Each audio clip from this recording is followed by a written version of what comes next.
From Los Angeles, California, we are the Mad Scientist Party Hour.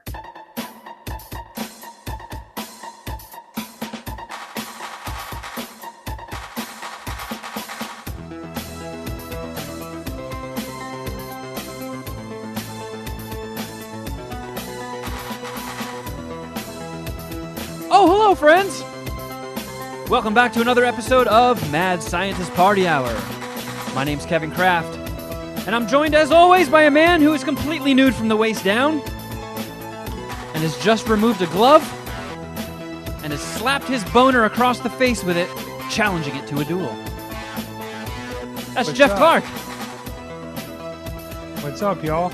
I can't hear anything. My headphones just went to shit, so I thought that I timed it right, but I think I stepped on you, brother. I'm A little sorry. bit. You almost missed it. You almost had it.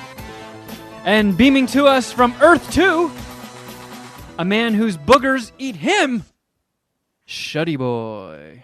Yo. Brat, brat. So I see you've immediately unveiled your Roscoe's Chicken and Waffles shirt.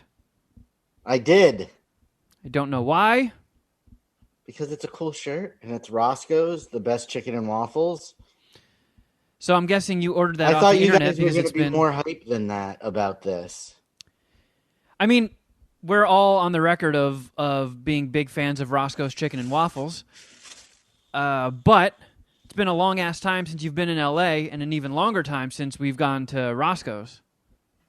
This was not ordered from... I found this was... Walmart is selling Roscoe's Chicken and Waffles t-shirts. Man, Fucking I bought posers. this- Hopefully they're cutting Roscoe in on that. I know. I bought this at Walmart off the rack. Yeah, Walmart pretending to know what Roscoe's is. Get the fuck out of here.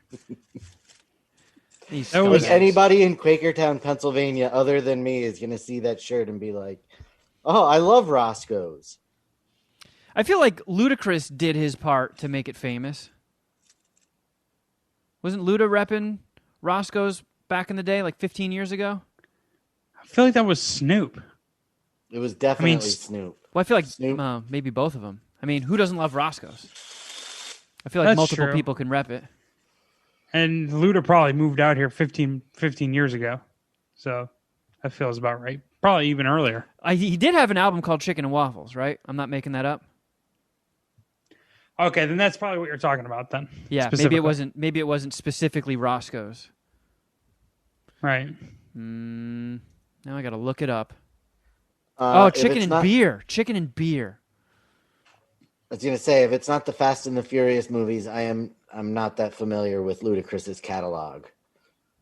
Oh, how dare you? Good, great performer. Let me tell you. I'm sure you've heard that before, but I'm not someone who actually really enjoyed Ludacris's music growing up. But he puts on an awesome performance. He really does. It's a lot of fun. So take that for what you will. And a lot of his songs are famous. I didn't know exactly why you were talking about Roscoe's because I was dealing with an audio issue and I was going through all my different programs. I didn't see your shirt unveiling, but that did spark something that I got to tell Kevin because it's important. It's only for us though, Shuddy, just in the sense that Sorry. it's not information. It's just not information that you could benefit from. But there's a really famous fried chicken place in downtown LA, Hollywood area called Howlin' Ray's. Kevin, I'm assuming you've heard of it. No. Howlin' Ray's, super famous. It's all like the Food Insider, like social media accounts have been there, and it's known for having just like a 2 or 3 hour long line when they open up. It's fucking, it's crazy. My Puminati Lindsay and her dude, fiance now. Shout out to her. Oh, damn. Congratulations. Yeah. They went to Howlin' Ray's like, I don't know, a year or so ago, a long time ago, before the pandemic, and we're saying that, dude, it's fucking sick. You need to get it on Snack Attack. Like it's epic. They said it is worth all the hype. However, because of the pandemic, they're not doing that shit anymore. So they were never on Postmates. Now they're on Postmates. You should look into it, Kevin, because you could probably get it delivered by you. What was it? Howlin' Ray's, it's called. Howling Raisins?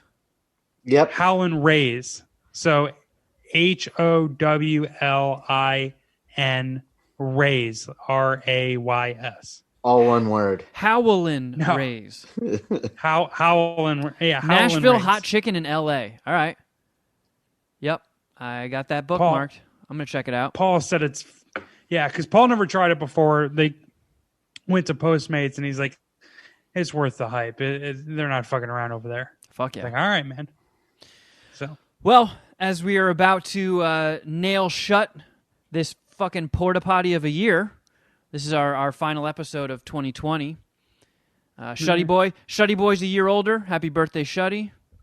Thank you. This time next year, I'll be 40. Well, I wouldn't broadcast that, but all right. That's a cool. fun thought. No, it's a terrible thought. I opened my birthday present from my sister on Christmas Day, and that's exactly what she said in the card. Just think, this time next year, you'll be 40. She should call you an almost 40-year-old. That's what we're gonna say to you. Oh, Shuddy, the almost 40-year-old. So Christmas was a little weird this year. I pretty much just sat home and I zoomed. I zoomed with the family. We did an early one to just like open some presents and stuff. My mom got me the Batman movies on 4K so I can watch them on my PS5. Got me this comic that I've been wanting to check out. Got the big hardcover collection. And then we hopped on and did the 15-person Zoom, which is always a clusterfuck. I did see your mom changed her profile picture or her cover photo to everybody on the Zoom on Facebook. Oh, man, you really are almost 40. You're still going on Facebook? Fucking old man Shuddy. He saw Cheech's post before I didn't even know Cheech posted a Facebook. You two fucking old farts hanging out on Facebook. Well, how else am I going to get updates on my bridge club? I gotta check in with my fellow Murder, She Wrote fans. Dude, I want to invite me to that club. But I'll hang out at the Murder, She Wrote clan. The reason we did an earlier Zoom is because our huge family Zooms are usually monopolized by my grandpa, who's in a nursing home, asking who that is. There's 15 people, and he goes, who is that? And we're like, oh, fuck, here we go again. We don't know. There's 15 people. We don't know who you're looking at. Got to be more specific. How many to the right is it? No, and then he'll do that. He'll be like, who is that on the top left? And we're like, it's different for everybody. We don't know. He's playing like Battlefield. Yeah. C-43. Guess who? Yeah. Okay. Does your person have a big nose? Flip, flip, flip, flip, flip. Who's the guy with the gay-ass Bruce Springsteen guitar hat on? Are you Tom? How am I related to you? And then we did another Zoom later on at night with just a handful of us doing some Quiplash. So that was pretty sweet. And then the rest of it, I just watched a fuckload of Christmas movies. You know, I rewatched some classics. I rewatched Home Alone again. Of course, I had to watch Die Hard and Christmas Vacation, The Goat. And I threw in one I feel like everybody's seen, but it just somehow never came on in my household growing up. Nobody ever really seemed to give a fuck about it. So I just watched It's a Wonderful Life for the first time, which I don't know if you guys have ever seen. Cheech has a hot take. Too many times. He says he doesn't think it should be a Christmas movie. I was actually going to bring that up because, like, I put it on and it starts. Okay, first off, it's super fucking weird when the angels are talking and they're just like blinking galaxies. I was like, oh my God, this is like an early sci-fi movie. They're getting all like fucking cosmic and shit. And then it's kids, you know, riding sleds and stuff. And all right, that's Christmassy, some wintertime fun. And then it's just like banking and a bunch of 40-year-olds pretending they're in high school. Like dancing and shit and doing the fucking Charleston and the cross leg thing. And then it's just like it's just a drama. There's really no Christmas until the very end. I mean, I'm not trying to revoke its Christmas movie status, but if It's a Wonderful Life is a Christmas movie, then Die Hard is for sure a Christmas movie. I just saw a headline that the director just confirmed that it is a Christmas movie. It's a Wonderful Life? That motherfucker must be old. No, Yeah, Frank Die Capra? Hard. Sorry, Die Hard. Frank Capra's dead. Yeah, I kind of figured. He probably died Is that in who like directed? 1952. Is that who directed It's a Wonderful Life? Yes, and many, many Damn. other things. Damn it, I'm good. But I mean, it ended strong. But I don't know. It's a Wonderful Life is a little boring in the first half. Yeah, I mean it's all in My black and mother white, so that's made lame. me watch it constantly at Christmas time. I have not seen it in a long time specifically for that reason. People were violent back in the day too. Like Jimmy Stewart's like, "Oh, you son of a bitch! I'm gonna choke you. I'm just gonna choke you right to death." That is a That hell is- of an impression. That's a good Jimmy Stewart, man. Is it? Yeah, you should talk like that for the whole episode. All right, now I thought it was good. Would you like to see if Geoff Clark's gonna suck a dick? Put a penis in his mouth. Can you believe it? That's wild. I don't know. Oh, wonderful. It was a very silly movie. And then he gets married to his chick and they move into like an abandoned Addams Family house. What the hell is going on in this damn movie? Some weird shit. Yeah, America was rough back then. So you're saying you're not surprised that it was a critical failure when it was released? Political. Well, I don't know. I can't speak to the people of the 40s. I feel like they were very easy to entertain back in the day. Yeah, Rotten Tomatoes in 1940 was probably super easy Yeah. to ace. It was a failure. It only gained popularity when it entered the public domain and was on the TV constantly. No shit. Oh, was it about William Randolph Hearst or something? Was Yeah, he they the guy who mank just... it up? Yeah, fucking manked it up. So how was your guys' Christmas It was good. It was good. / birthday for Shuddy? I also watched almost Die 40. Hard. We got Brad an Oculus Quest for Whoa. Christmas. So So he's going to be watching tons of porn. Spent some time playing that. What are your thoughts? I've always been tempted by the thought of VR. I just don't want to... All right. So the only thing I've played since he's gotten it has been Beat Saber. Oh. That's gross. Why? And I've been beating my saber nonstop. playing that reminded me of that New Year's weekend at your house when I got Guitar Hero, and it was just like the most insane fun that we could have had. Man, that was a great memory. I remember that. I don't think any of us even knew what Guitar Hero was. We just walked into the Byram Hollywood Video, right? Yeah, what the fuck was the video game section called? It was like Game Zone or something like that. But they had a demo of it. And we Crazy. Yeah, Game Crazy. We all checked it out, and it was like, holy shit, this is so fucking cool. And Shuddy, like, we're all just like looking at it like, oh, this is rich folk shit here. You got to get peripherals and stuff. And Shuddy's like, I'll take it. And just played the fuck out of that game. So you're saying this brought back, early Guitar Hero vibes for you? Yeah, it was a lot of fun. Is it exercisey at all? Because you're Yes, using it like is. lightsabers to like hit stuff and keep time, so you're constantly waving your arms around. It is exercisey. You do work up a sweat doing it. Man, I do want to get it. I've had enough fun with it that I'm kind of debating about getting one or getting the PlayStation VR to play it. But Oh shit. just for that one game, that is a hell of a lot of an investment. I've never even looked at the Oculus stuff because, like, I always figured, I don't know. I feel like VR is close. It's close to being like almost as dope as you would want it to be, outside of just being indistinguishable from real life, which is probably still very far away. But I didn't get it when it was on the PS4. But I was thinking now that PS5 is out, maybe that generational gap will be enough to make it that much cooler when they do put one out on PS5.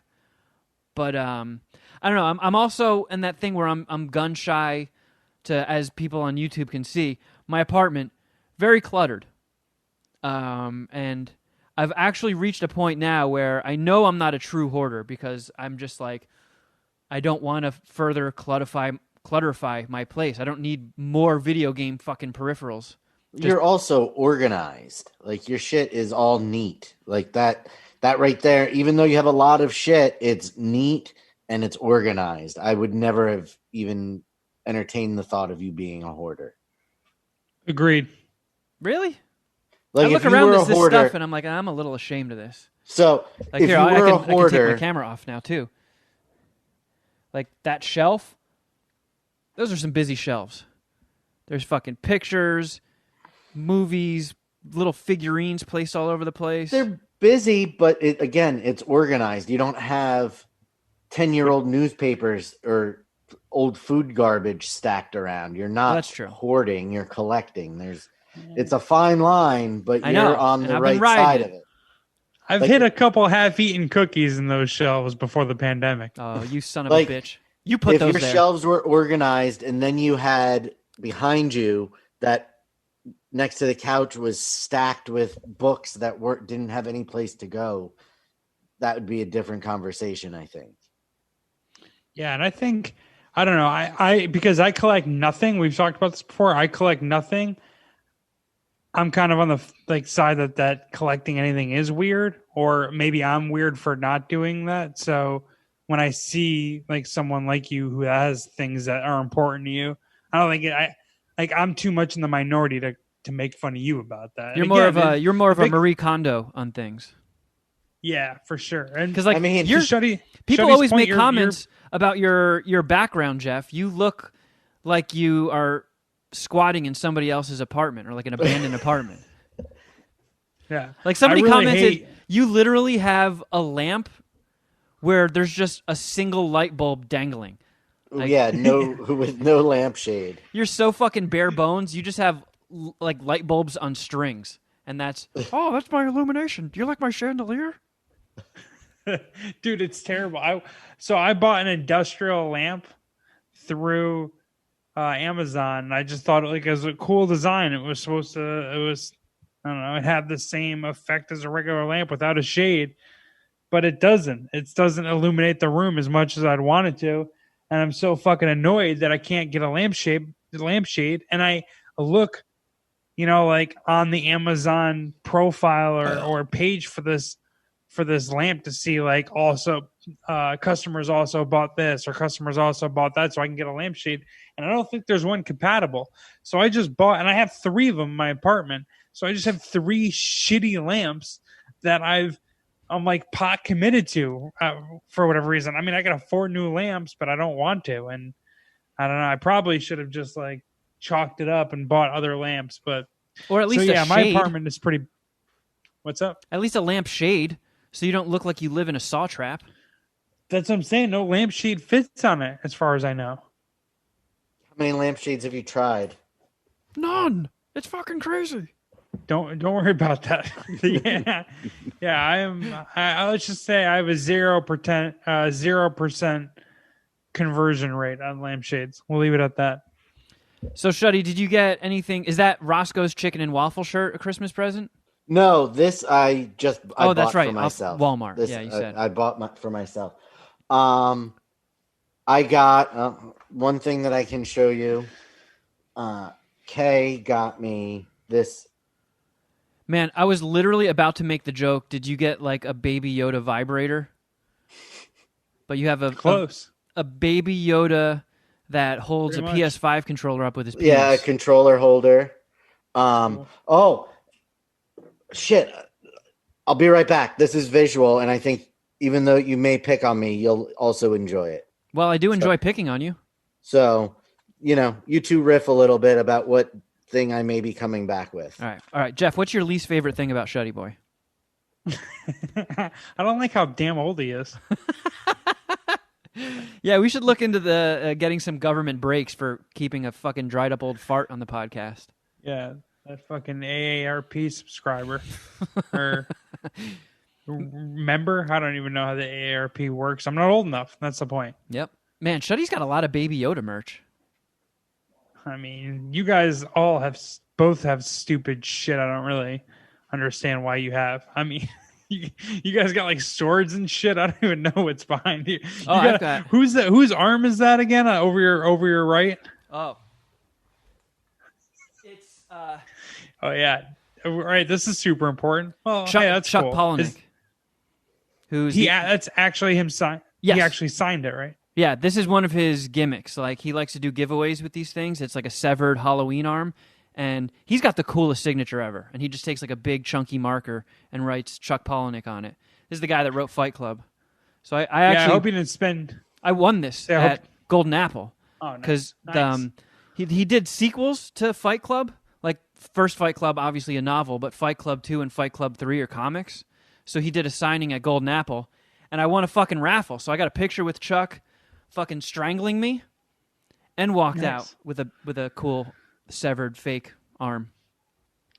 Well, Dom, senior Puminati producer, thinks that's a one dick movie, so whatever. Maybe I'm happy you won it. You didn't have to spend any money on that. All right. We were just talking about that. You have so much Baby Yoda shit. A Baby Yoda tiki mug? Yep. Is there any inward reflection on how much Yoda shit you're gifted, and maybe you want to change up your own brand, or do you feel as though you don't have enough Yoda shit? I would enjoy having the animatronic Baby Yoda, but other than that, I don't need much of anything else. Let's hope Christmas 2021 comes through for you on that one. Yeah, unless some of Baby Yoda's old tweets resurface. Ugh, you might have to hide some of that merch. I'm sure.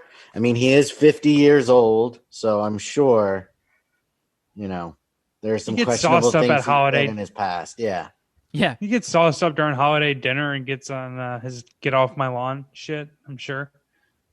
Grogu thinks marriage between man and woman. Whoa, easy, Baby Yoda.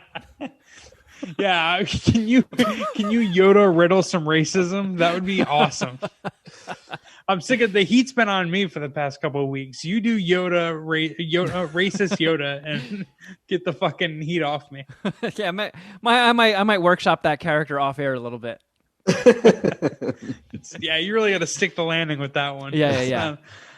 And then Sharon got me a full Air Jordan sweatsuit. That is amazing. Between that and the Roscoe shirt, this is the blackest version of Shuddy ever. Or he's just like slowly morphing into like a Russian gangster.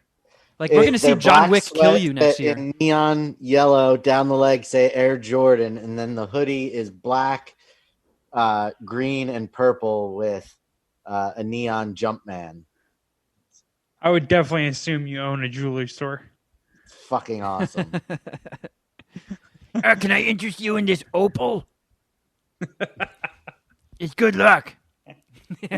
So yeah, some guy from Ethiopia emailed me. I got it a couple weeks ago. Or maybe I could interest you in this jeweled up Baby Yoda medallion. Look, its eyes move. That would be the hardest shit ever, Shuddy. Damn it, we need to get you one of those uncut Shuddies. Yeah. Fuck yeah. Ooh, good. That's strong. Good stuff. Well, my Christmas was a little less eventful than your guys', I feel like. Well, not Kevin. Kevin was pretty terrible. Yeah. Kevin set the bar pretty low. Yeah, he essentially had the worst Christmas on record. I invited you down, Kevin, but he didn't want to be a super spreader, which I can respect. I had my mom in town and this was our first Christmas together, I think, since we moved to California, my brother and I. So bitch ass Paul also came from LA. So we hung out, watched basketball, watched some Christmas movies. We had to discontinue our movie or our tradition of going to the movies for the holidays or for Christmas. Which movies did you watch? We just watched Christmas movies after basketball. It was a full day of basketball, and we're all huge, NBA fans. So, but do you have like ritualistic Christmas movies you watch every year? Like I have to watch Christmas Vacation every year. I got my Mount Rushmore 4. I got Home Alone. Okay. Home Alone, Christmas Story, Christmas Vacation, and I think my favorite holiday movie of all time is Bad Santa. I love Bad Santa.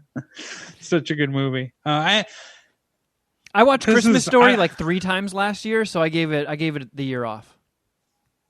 Fair enough. Despite the fact that I love every second of it. So I have 3 televisions, mostly for sports viewing, in my living room, as you all know by now. And there's not, the Christmas Day slate is all primetime games, so there's no games overlapping. So the whole day I had Christmas Story dedicated to one TV. It was pretty nice. That's awesome. I like that.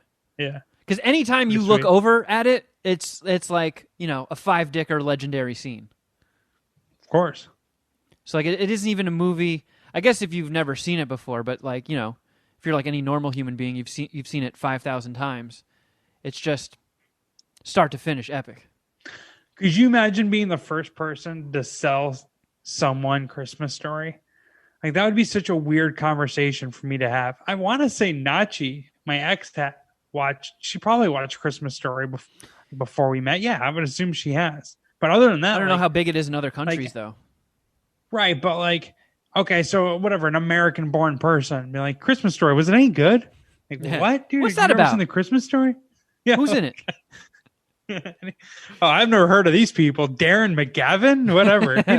The dad from Billy Madison, nothing. So your mom brought you a whole bunch of treats. Well, actually mailed you some. Did she also fly with some too? No.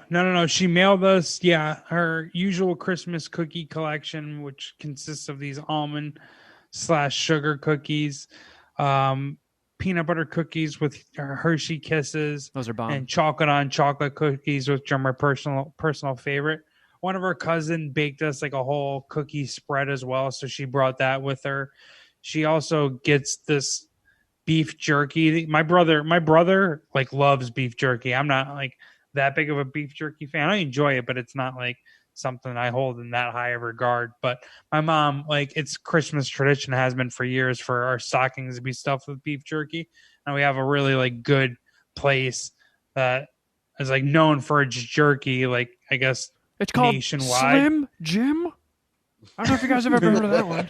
It's called Damn Good Jerky. We've talked about this. It's based out like down the road from where I grew up. So she gets it like super cheap. This year, she always mails out hot and spicy, garlic, Hawaiian, and teriyaki, and then like any new flavors they have. I like and teriyaki. This year they had an IPA flavor and a Magic Hat No. 9 flavor, which is pretty interesting.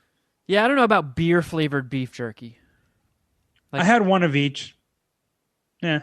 But it's an interesting attempt, right? Also, she, like we were talking about earlier, I think it was during the Christmas or the Easter egg. Sorry, not the Christmas egg, the Easter egg. She lost a lot of weight. And her big thing was always been sugar. She loaded up her coffee with a bunch of sugar. So she's gotten sugar completely out of her diet, and she now gets these like healthy protein peanut butters, protein like based peanut butters. So she put a whole bunch of those in our little Christmas package. So it's supposed to be healthy peanut butter, and it was used on the morning of Christmas. Now I got to put you guys onto something. You're going to make fun of me because of the name of this specific product, but my stick it out here with me. Keep up. Work it out. Do the math. My godmother sent my brother a loaf of bread from this Jewish bakery called babka bread. Have you ever heard of it? Babka bread? I don't think so. Babka? No. Babka. Babka bread. And it's essentially just a chocolate loaf of bread. So there's chocolate swirl in the bread. Are you sure it's not pumpernickel? It's babka. Babka bread. It's from a Jewish bakery. She's out in Connecticut. And she sent this to my brother for Christmas. And my brother made white chocolate French toast on babka bread. And it was fucking bomb. Wow. It was fucking bomb. That sounds epic. Cheech is still holding in the fury of you guys belittling us. I can't put it on you guys. Us belittling his goulash, and it's made him better. This is why his overcompensation has turned him into like Gordon Ramsay. I should close the door. I know my mom's hearing this. She listens to this podcast anyways. This is why I never praise my mom too much for her food. I want her to stay sharp. It's never that good. It's never that good. You take a bite of one of her like peanut butter cookies, and you're like, there's always next year. Yeah, it was better last year, but whatever. Thanks. Yeah, that's the energy that I keep. And this is, that's not surprising one bit. Yeah, no, it's totally Geoff Clark. No, but this is kind of like a dash of Cartman. Yeah. Wait, a lot of Cartman, really. I can get more cookie. Geoff just like on an endless 30-year roll to somehow get more cookies out of life. Yeah. So internally, as I'm eating the babka bread French toast, like I'm smiling, like it's one of the better things I've ever had. But I'm asked, like, yeah, it's all right. You did all right. I mean, whatever. Good attempt. I mean, it's no Christmas maybe goulash. Maybe you should have cooked it longer. I don't even know what that means. It's French toast. I just say it just to be a dick, You almost nailed the sear on it. Nice guys finish last. Bottom line, nice guys finish last. So got to keep them sharp, Kevin. Yeah. But other than me being a dick and drinking some whiskey, Christmas is great in my house, and I had a wonderful time. So we were talking recently, and even so much as right before we started recording, about rolling out some more merch. We haven't done merch in a minute, and we've sort of done them in the past where we release the graphic and like, all right, here's what the shirt's going to be. Any takers? And Shuddyboy makes a tally, and we put the order in, and then we ship them out. And then pretty much those, we have like a couple extra on hand, if we ever need to give some away, or, we'll bring some to Ellis Mania sometimes and toss them out to people. But that's usually how our merch runs go. And Shuddy wants to bring back some of the OG designs and just have a store where people can go and get them at all times. So like if you missed a pre-order, no sweat. We have a merch page. You just go and get some shirts, get some Puminati gear. But Shuddy likes to channel his inner Kanye when he starts doing merch. Like one text turns into like 5,000. He's like, all right, what do you think about doing some merch again? Like, yeah, it's been a minute. Let's get some shirts going. Good idea. Like, okay, now hear me out. What about if we do some MSPH shot glasses, socks, beanies, maybe some home pregnancy tests? Like, fuck. My goodness, Shuddy. Like, I know we saw a nice little bump in listenership, but I don't know if we're ready to launch an MSPH clothing line.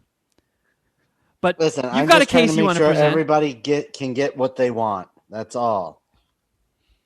So the discussion was to bring back the OG all-seeing Puminati shirt, the true OG, our very first line of merch, which was us in 16-bit, like a player select menu, which I was always a fan of. I love that one too. Bring that one back. Mine, I ordered that one. Yeah, me too.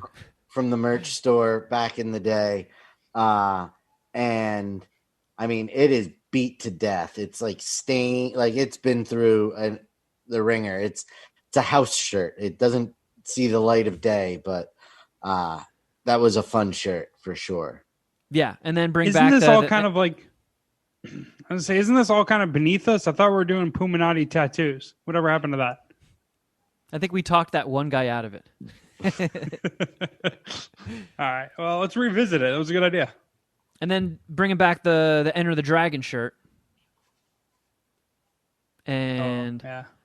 I'm gonna be working on something. I don't want to reveal it yet, but a whole brand new one. And also, our last pre-order shirts was the Mad Scientist Party Hour Back to the Future looking logo, but also the three of us from one of our JCPenney's photo shoots where we were all 90s out. But I feel like people nowadays are looking for like cleaner, tighter, less busy graphics and logos and stuff. So just doing the Mad Scientist Party Hour Back to the Future logo we had pins of it. Actually, we still have a few pins left, right, Shuddy? We have a bunch of pins left. I think I ordered like 1,000 of them or something. Maybe not that many, but we have a lot of. I don't know if it's going to focus on. It's not. They're very detailed, but trust us, it says Mad Scientist Party Hour. We have these, and we have a bunch of the Puminati patches also available. Nice. But Shuddy, you were pitching us on some options on top of options. We're talking like Cyberpunk 2077 skill trees here. That is true. It did spiral out of control in the conversation we had about it yesterday. But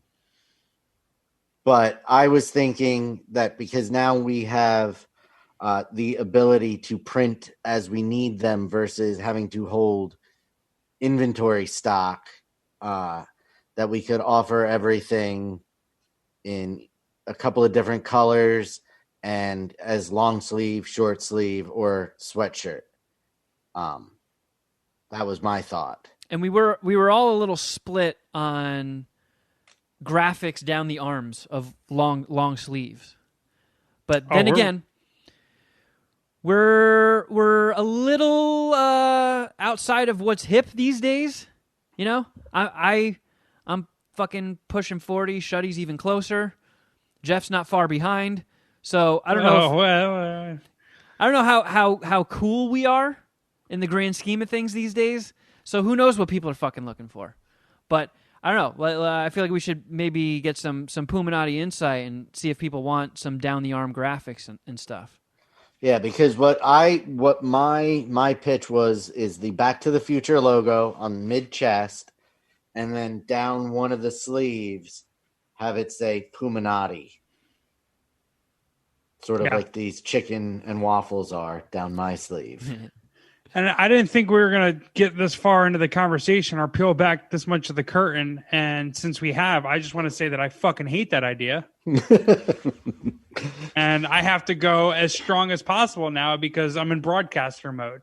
I think designs down the sleeve of shirts are for pussies. That's what I think. I think they're for fucking pussies. And it's cheesy. So, but Shuddyboy has kids that are young and hip. And Shuddy's got inside intel that's cool now. That's a good point. So maybe we're just the out-of-touch, stupid old farts. But what do the people who listen to us think? Exactly. We're not trying to necessarily market to 19-year-olds who may not know who the fuck we are. I don't know how many fucking lit Supreme-wearing motherfuckers are listening to us. Yeah, Marshall's kid might want some designs down his sleeve, but I'm not sure. It's an inside joke for the Puminati happy hour. But so that's what we're thinking. Something going on? Yeah, someone's seeing the dishwasher. Oh. You don't hear that? Yep. No, you're fine. I didn't know who, because like Geoff was looking around and Shuddy looked guilty and couldn't get chores. Hey, don't you want to go play virtual reality? What did I buy you that Oculus Rift for? Shh. Did you finish the shoveling before you hit the dishwasher or what? What's up? He would know what sort of merch we got to go for. He's got pink hair and shit. Yeah, exactly. Have him break the tie. I want to put out a new shirt with graphics down the sleeve. Yeah. What do you think? Is that cool or not? Yeah, it's cool. All right, Is it gonna be Back to the Future? I heard. Yeah, and it's gonna say Puminati down the sleeve in the Back to the Future logo. Draven's tone is so uninterested in this conversation. Well, that's the thing. What about copyright issues? We're not putting Back to the Future, so there's just like a style. Yeah, just the style logo. Yeah. And that would be awesome if we just started selling Back to the Future shirts. No, okay. I haven't touched my shirt in like 4 weeks. Okay. It doesn't even say Mad Scientist Party Hour. We're just selling shirts with Marty McFly on it. We need to get fucking Michael J. Fox on this podcast. Listen, I like that he was worried that we might infringe on copyrights and have to. Yeah, he's looking out for us. Yeah, it was a very responsible response he had. I would be concerned if my child was that quick to think of the legal ramifications of things. But hey, he seems well Would you adjusted. know with Mr. I'm going to call a lawyer and not contact the police? Touche. You're right. My kid's gonna have a lawyer on retainer if I have anything to do. But Yeah, I feel like you'd be the exact opposite. If the legal ramifications were not brought up by the child, you'd be like, obviously your mother was fucking around. You're not my kid. I'm done with you. You know how stoked I would be to have to go through my kid's lawyer to ground him. Oh, fucking common sense. You're grounded. Objection. Who invited this asshole into my house? So, yeah, hit us up with any of your merch concerns, because obviously the demo we're looking out for is the Puminati. Is you guys. Right? So Yeah. do you want the all-seeing poo as a sweatshirt or just a t-shirt? Do you want it available in black, white, and gray, or just black? Because the initial run The of those... Enter the Dragon, this is non-negotiable, is only on yellow. Only on yellow. Yeah, that's how it came out first. And I feel like the 16-bit graphic one should be blue. Can we negotiate on the hue of yellow? I'm just kidding. That is something the three of us can decide on, Okay, but all it's right. Jesus only Christ. available in yellow. That shirt I don't think would look good on white or gray. That's Kevin, all I'm saying. I would like you to clear your schedule when we're done recording this podcast, because I would like to discuss to you the hues of yellow on our Enter the Dragon shirt. Make sure nothing. I will be unavailable because I'm going to go jump off the roof. All right, just go on the opposite side. Yeah, not on we Poopslime can't. Alley. Kevin can't Don't- have 2 days where all he has to hear about is merch from one of us, because the conversation yesterday, I was in a zone and I was obsessing, and Yeah, I was like, he asked me one question, I think, and I turned it into a merch conversation that went on for like 2 hours. Shuddyboy was blocked for like 3 days out of last week. I appreciate that you didn't bring that same energy to the chat room during football Sunday, because I would have went absolutely nuts. Oh, you know what I forgot to bring up? Where does Scrooged fall on the list for you guys as far as Christmas movies go? Great Christmas movie. Doesn't really rank, unfortunately. Bill I think Murray, it's good. Carol Kane, Buster Poindexter. Buster Andy Poindexter, McDowell? Jeff. Yeah, I have no anti-Poindexter commentary. Who is the woman in it? Karen Allen. Karen Allen. You're right. You're Smoke right. show. I don't know what. Who Love would you her. say, Gail King? No, not- I that's said something you Andy meant to say. McDowell. Oh, that's good. That's Groundhog's Day. Much better than Scrooge, in my opinion. I did watch some non-Christmas movies. Some I watched hot a new non- releases. I watched a mild new release. Mild? I didn't watch anything. I'll try to keep up with these combos, and I have a little rant I can go on afterwards. But I'm light as fuck in the review column this week. Sorry, guys. What was your mellow or whatever you said, Shuddy? Wonder Woman 1984. I mean, that came out on Christmas. That's not mild. That's a very recent release, at least of I the day wouldn't of call this it a recording. hot new release, though. Oh, Uh-oh. as far as the Spoiler content? alert. No, I was Yeah. talking like freshly released, hot off the I was presses. talking content. You know Oh, who's no. hot is that Gal Gadot. She can shit all over my face, let me tell you. And I mean that in a sexual way. Only if she would get pleasure out of it. It doesn't have to be shit on my face. It can be insert any sexual thing that would excite you, Gal. You just sex kitten. What an absolute missile. It's unfortunate that she got saddled up with that shitty franchise. I mean, Are the they- first one was Is awesome. there any nudity in Wonder Woman? No. No, they don't put nudity in superhero movies yet. But like, I don't know, she's a knockout, a flat out knockout. Gorgeous. I mean, just the fact that she's smoking hot and wears like a super sexy Wonder Woman costume, that's just like, I don't know, a cosplay dream come true. But I don't know, I thought Come. I see She what was- you did there. Good job. Oh, Jesus. Yeah, fucking Beavis Sorry. and Butthead rolled into one. Sorry. I feel like the first Wonder Woman was awesome. And, Batman v Superman wasn't great. Justice League wasn't great, but her parts were sick. When she's out there fucking people up, it's a fun watch. I don't know what they were doing with Wonder Woman 1984, though. I have no idea what that was. When it started, it was so over the top 80s. Well, not even that. They started with, and this is something I could do without in any future superhero or comic book movie. I don't give a fuck about what the superhero did when they were a kid. I'm just throwing that out there. I don't want to watch like 8-year-old Wonder Woman running the fucking Themyscira Ninja Warrior course or whatever they started that movie off with, but don't care. Don't want to see it. It's a fucking 2.5-hour movie. I don't need 8-year-old Wonder Woman running Ninja Warrior courses. It's a message to all the little girls out there that if they're a superhero, they can do guy things even better than guys. I mean, I had high hopes because I love 80s shit, and I miss malls being at their peak, and there's an action scene that takes place in the mall, and it was lame. Yeah, there's not much that I can say about this being very good because I didn't really enjoy it. She goes after mall thieves in the beginning, and she does the same move over and over again. She lassos like one or two of them, and then runs while they're still lassoed, and jumps over a balcony. And then she like Spider-Man's across another one, and she doesn't even move naturally. Like it did not look natural at all. She lets go of the rope, and she does this like non-existent trajectory slow fall thing. Like, I don't know, it looked like in the other movies she's whipping around and really flying, using it as a rope to swing to things. This just looked, the CGI was whack. And then she lets go of those guys and lassos a couple more bad guys and jumps off a different balcony and woo, she's Spider-Manning away. And then there's this long stretch where there is zero action. Very, very long stretch.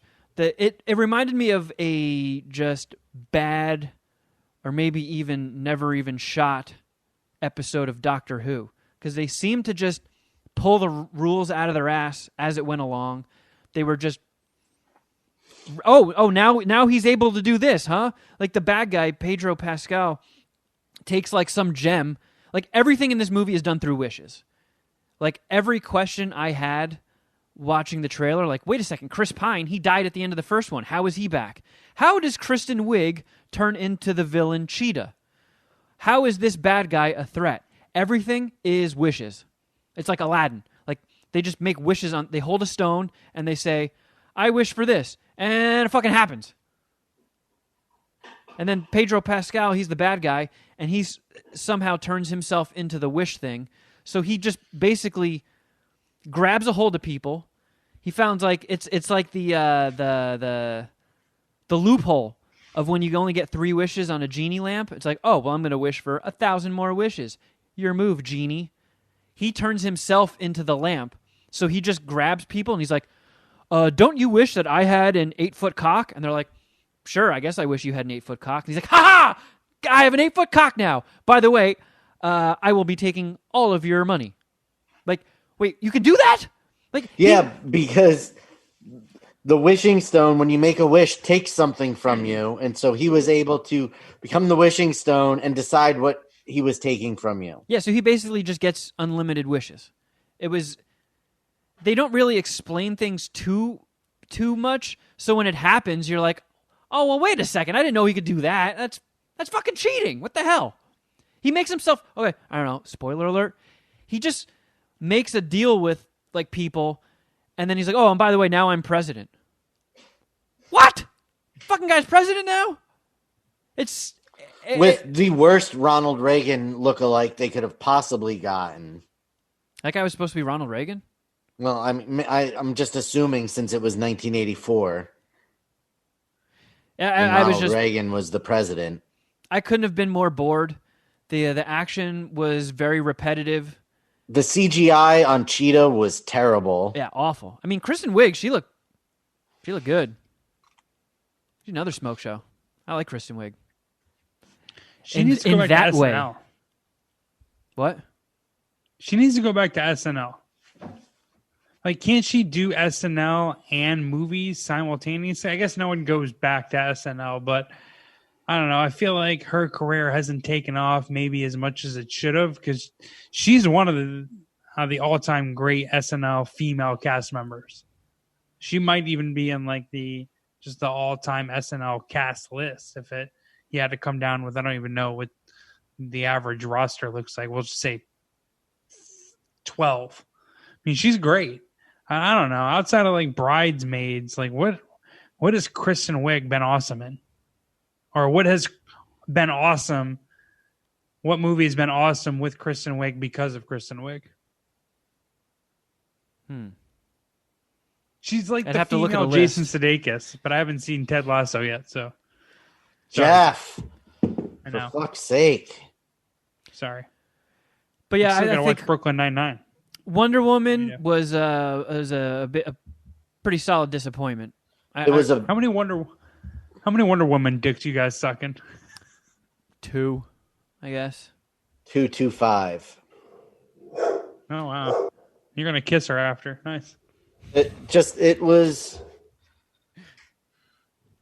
felt like where they made the first Wonder Woman to appeal to as many people as possible. This was a superhero movie designed specifically just for females to enjoy.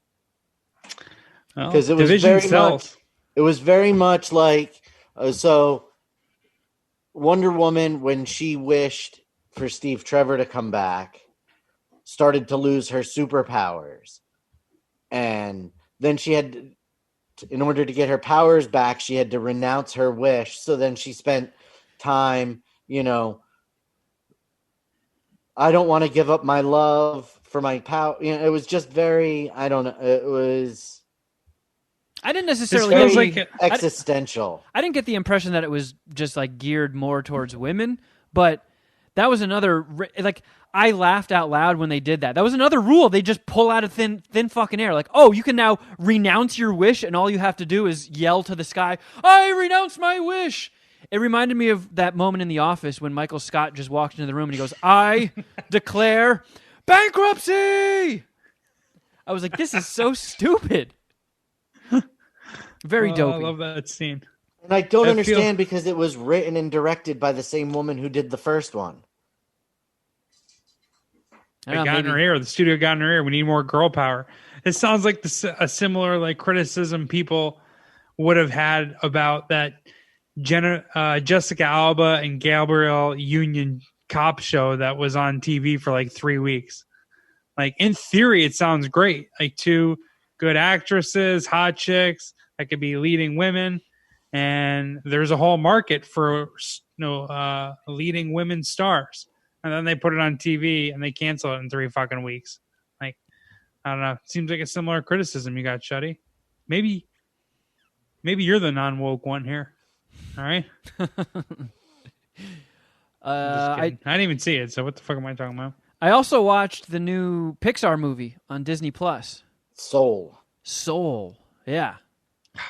How was it? It's a solid fucking movie. That was really good. I like that a lot. Did anyone die in the beginning? I didn't cry.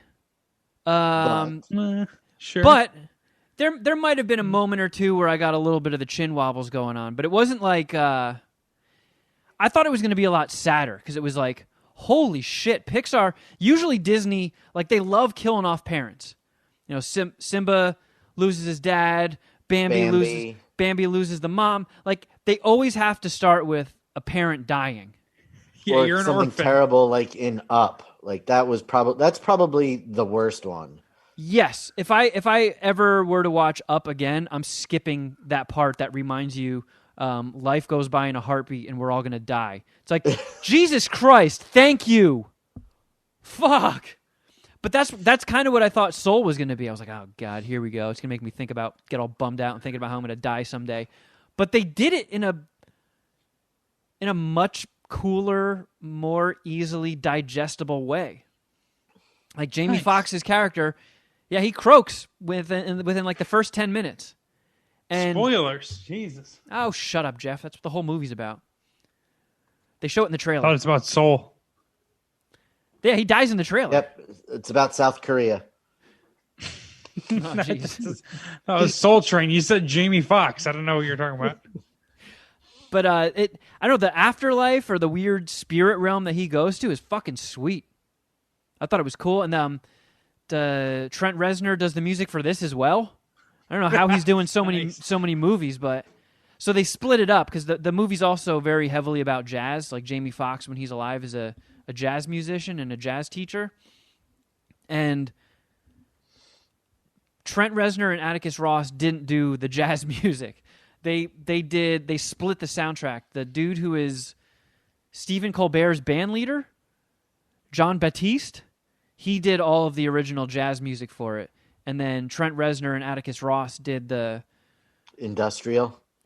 Synth pop. yeah. It was like synthy, yeah, electronic music for when they're in the soul world and stuff. But it was so cool. It was very relaxing and calming. It was awesome. I thought the music was like the jazz music was awesome too. I feel like Trent Reznor's music scores fit nicely into a flotation tank playlist. Yeah.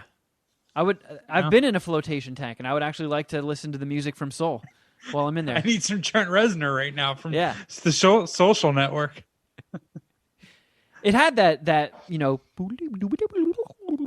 was in Social Network. Yeah, you know what I'm talking about. It was sick. I liked it.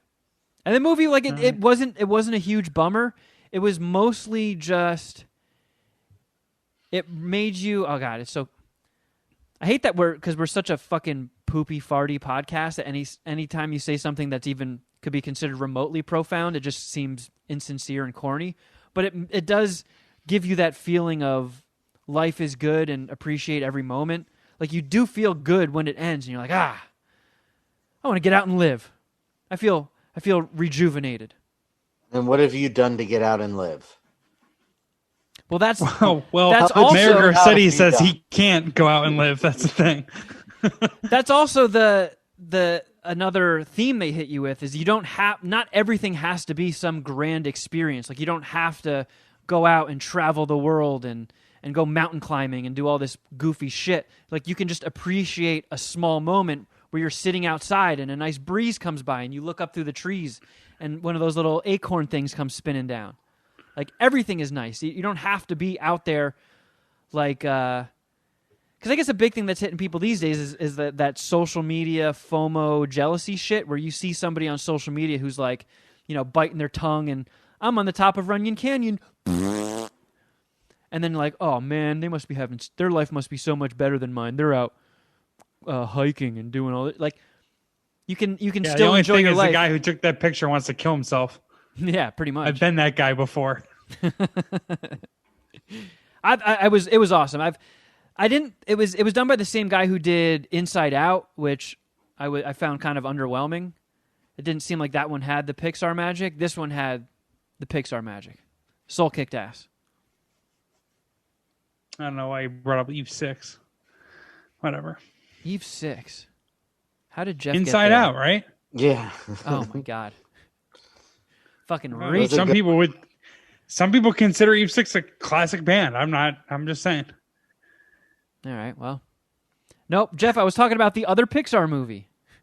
Oh, okay. Believe it or Something not. way more important than Eve 6. But So how many soul dicks are you sucking? I'll suck 4.25 soul dicks. That's a solid flick. That's the most BJs you've given for a movie in a little while now, right? Like a new movie? Yeah. I think I did give The Trial of the Chicago 6 a 5-dicker. Which You want to revisit that? I don't know if I want to watch it again to adjust the course viewing, but You know why? why? Because it's not a 5-dicker. That's why you don't want to watch it again. That's the point. Ask me if I want to watch Goodfellas tonight. Yeah, I do want to watch Goodfellas tonight. Absolutely. Well, Dom's not going to be joining you. Yeah, whatever. He's over in fucking Nilbog or whatever it is. Nilbog.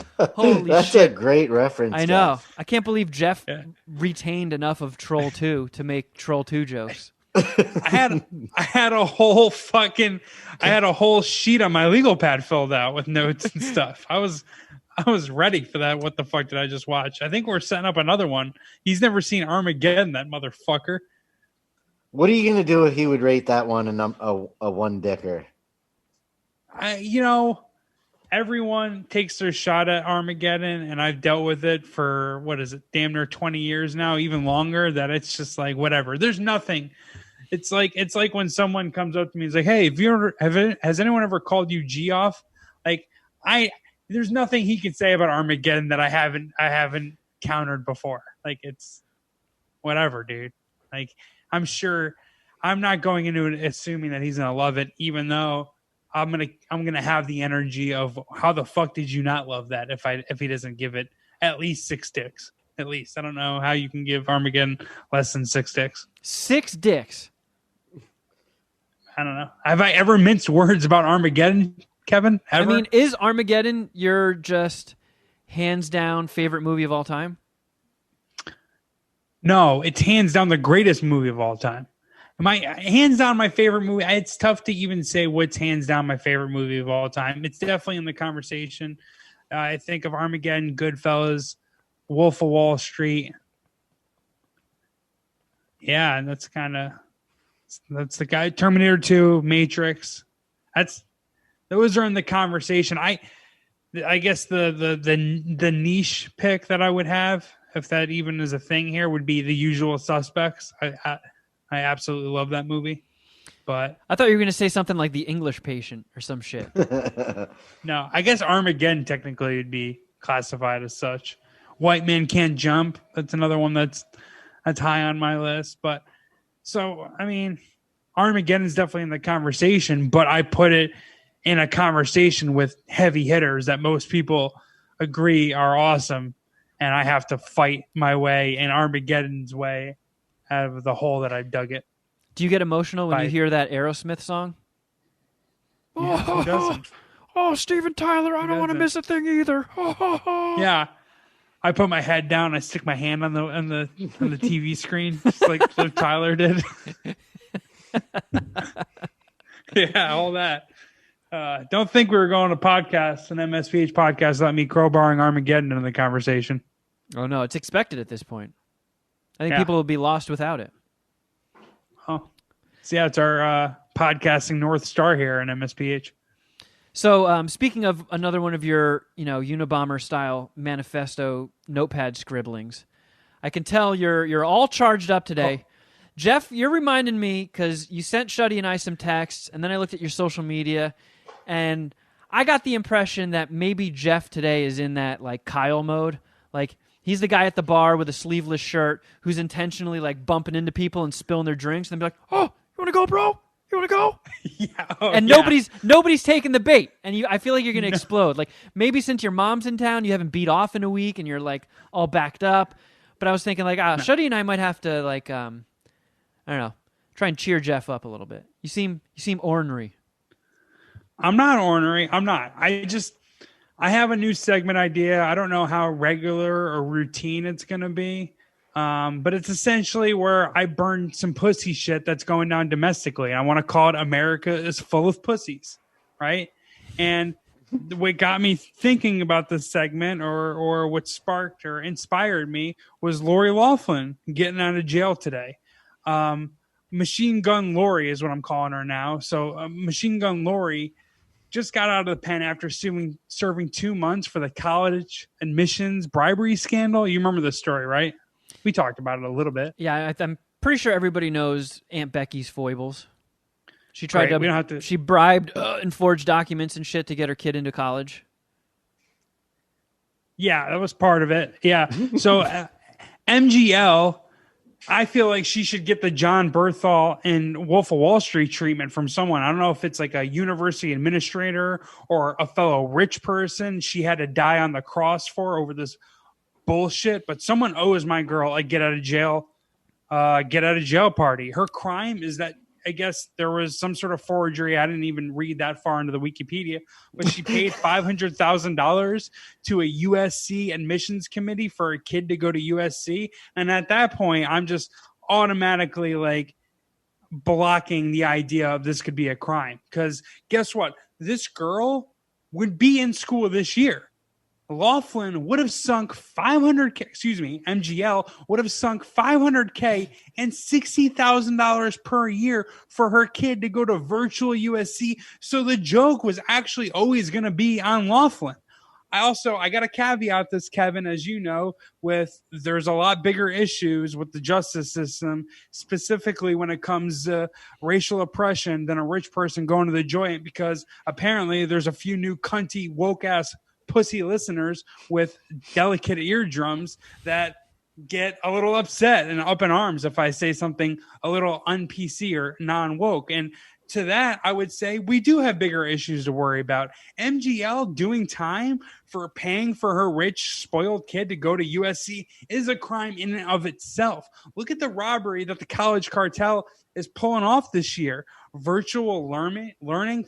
Fuck out of here with that bullshit. Kids are getting rolled on for having house parties. They cannot tailgate or go to any school events. These fucking colleges have thrived off of rich people wasting their money forever. And Lori Laughlin and her husband, they're not business people. They're not white collar criminals. They made their money fair and square, a lot fairer than these crooked fucks in the government or on Wall Street.